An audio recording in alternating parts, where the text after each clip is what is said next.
ഇന്നത്തെ ഊണ് കണ്ടാലോ? ഇന്ന് നമുക്ക് ഉച്ചയൂണല്ല, നമുക്ക് വൈകുന്നേരത്തെ അത്താഴമാണ് കേട്ടോ. ഉച്ചയൂണ് കഴിക്കാനുള്ള സമയവും സന്ദർഭവും ഒന്നും ഉണ്ടായിരുന്നില്ല. ഇന്ന് നമുക്ക് കിട്ടിയിരിക്കുന്ന മീൻ വന്നിട്ട് കൊഴുവയാണ് കേട്ടോ. കൊഴുവയ്ക്ക് ഭയങ്കര വിലക്കുറവാണ്. 1 കിലോ കൊഴുവയ്ക്ക് 100 രൂപയ്ക്കാണ് ഇന്ന് ഞാൻ വാങ്ങിയിട്ടുണ്ടായിരുന്നത്. അതുകൊണ്ട് തന്നെ തേങ്ങയൊക്കെ അരച്ചിട്ട് മുളക് പൊടിയൊക്കെ ഇട്ട് നമ്മുടെ കൊഴുവ പറ്റിച്ചു. കൊഴുവ പറ്റിച്ചത് ഇവിടെ റെഡിയാണ്. അതിൻ്റെ കൂടെ തന്നെ നമ്മുടെ കോവയ്ക്ക ഞാൻ കടയിൽ നിന്ന് വാങ്ങിയതാണ്. എന്തോ ഇങ്ങനെ മെഴുക്ക് വിട്ട് കഴിഞ്ഞപ്പോൾ ഒരു ചെറിയ കയ്പ്പ് പോലെ തോന്നിയിട്ടുണ്ടായിരുന്നു കേട്ടോ. എന്നാലും ടേസ്റ്റിനൊന്നും കുഴപ്പമൊന്നുമില്ല. അപ്പോൾ നമ്മുടെ കൊഴുവ പറ്റിച്ചതും നമ്മുടെ കോവയ്ക്ക മെഴുക്ക് വരട്ടിയും പിന്നെ നമുക്ക് ഇത് കൊഴുവ വറുത്തതും ഉണ്ടായിരുന്നു. പിന്നെ ഒരു ബാച്ച് വറുത്ത് മാറ്റിയതാണ്, ഇത് രണ്ടാമത്തെയാണ് കേട്ടോ.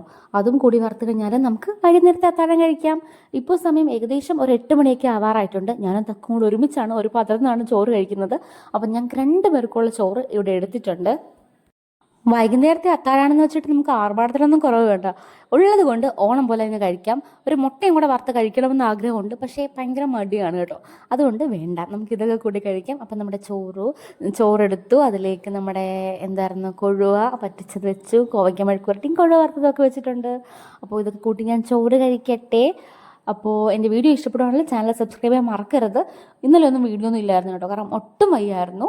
കാലൊക്കെ ഒന്ന് റെഡിയായി വരുന്നതേ ഉള്ളൂ. നമുക്ക് അടുത്തൊരു വീഡിയോയിൽ കാണാം. ടാറ്റാ.